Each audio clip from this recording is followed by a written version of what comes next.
ওকে, so যারা বলেন যে মোহাম্মদপুরে অ্যাস্থেটিক কোনো জোস এন্টারটেইনমেন্টের জায়গা নেই, তাহলে আমি বলবো আপনাদের ধারণা খুবই ভুল। বিকজ আমি ঘুরে ফিরে চলে যাই আমার ফেভারিট প্লেস সুশি ইয়াকিতে, যেখানকার খাবার খুবই বাজেট ফ্রেন্ডলি এবং আপনি আপনার ফ্রেন্ডসের সাথে চিল একটা টাইম আউটিং এর জন্য যেতে পারবেন। সুশি থেকে শুরু করে কালামারি যে ফ্রাইডটা থাকে, তারপরে এই যে এটা খুব ভালো ছিল, কিন্তু এটা ছিল যে ক্যাশনেট স্যালাড, এটার সাথে ডিমসাম, চিজি ডিমসামটা নিয়েছিলাম আমরা, and pad Thai. Oh my god, আমার ফেভারিট কিন্তু pad Thai.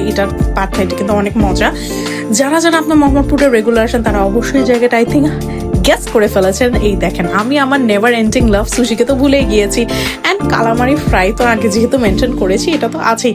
So this was my Friday and sushi ইয়াকিতে আমি আমার পছন্দের ফুডসগুলো ট্রাই করে ফেলেছি, যথেষ্ট বাজেট ফ্রেন্ডলি, অ্যান্ড আমার ফ্রেন্ডসরাও খুবই এনজয় করেছি আমরা।